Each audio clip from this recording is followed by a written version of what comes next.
طيب دي كانت تصريحات مارسيل كولر عقب مباراة الأمس وكلامه في المؤتمر الصحفي، والراجل يمكن اشتكى من جزئية فكرة ضغط الماتشات وما بين المباراة والثانية 72 ساعة أو 48 ساعة مفيش فرصة لتصحيح الأخطاء. نتمنى الفترة اللي جاية يكون في استفادة من أي خطأ بيحصل، إن للأسف حتى في كأس العالم للأندية كانت في بعض الأخطاء قلنا هنتداركها، لكن امبارح برضو كانت في تكرار حاجات معينة. نتمنى يا رب قبل مباراة سان داونز والقطن الكاميروني الأمور دي تتغير، إن المنافسة الإفريقية مهمة جدا للجيل ده في التوقيت الحالي وأنت بتنافس على الدوري. النهارده الفريق استأنف تدريباته بالنسبة لمباراة الداخليه. طبعا ضغط الماتشات بقى بيعمل اصابات واجهاد. امبارح في تغيير اضطراري لياسر عبد المنعم، قصدي لمحمود متولي ونزل مكانه ياسر عبد المنعم، تغيير اضطراري لمحمد عبد المنعم ونزل مكانه خالد عبد الفتاح. احنا بنتكلم اثنين قلبي الدفاع امبارح خرجوا بسبب الاصابه، ايضا كمان حسين الشحات خرج باجهاد واصابه. كلام بيتقال برضه ان علي معلول عنده اجهاد عضلي، الله اعلم ممكن يلحق مباراه الداخليه ولا لا. سوليه توقيت عودته بعد العوده من السودان قبل مباراه سان داونز ما كانش فيه غير يومين ثلاثه، ما خدش الفتره الكافيه من التدريبات عشان يلحق مباراه سان داونز. هل سوليه هيبقى جاهز على مباراه الداخليه؟ ده هنعرفه بكره باذن الله في التدريب المسائي اللي هيكون حوالي الساعه 5. ده الشكل العام بخصوص الغيابات اللي ممكن تكون موجوده في مباراه الداخليه. قلبي الدفاع متولي ومنعم، الشحات،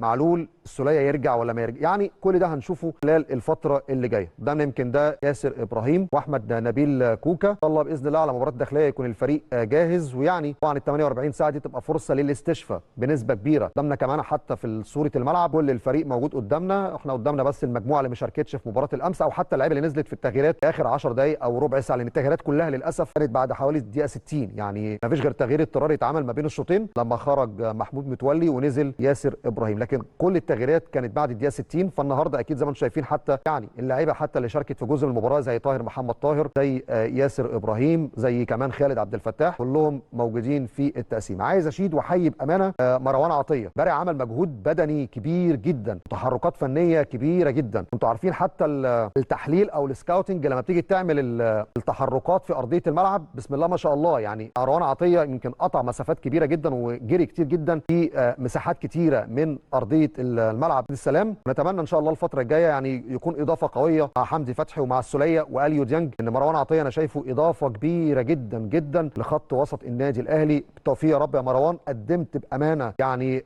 ورقه اعتمادك داخل النادي الاهلي، مش من ماتش امبارح بس، الماتشات اللي فاتت. نتمنى الاستمراريه، لان اكتر حاجه بتضايقنا فكره الاستمراريه يا جماعه. مهم جدا وانت في الاهلي تلعب على الاستمراريه. انت ممكن تعمل مباراه كبيره وتخسر، بس ساعتها هتلاقي الناس بترفع لك القبعه وبتحييك على ادائك. فالاستمراريه في الاهلي ده هو معيار نجاحك. تكسب بطوله تخسر بطولتين ده مش معيار نجاح في الاهلي تحديدا، معيار النجاح هو الاستمراريه. طيب نروح بقى لترند الاهلي، يمكن قدامكم على الشاشه يمكن ده جزء من تدريبات الاهلي النهارده اللي كانت بعد الظهر، وطبعا قدامنا جزء اهو لتدريب علي لطفي ومصطفى شوبير، وكان في راحه النهارده اكيد لمحمد الشناوي.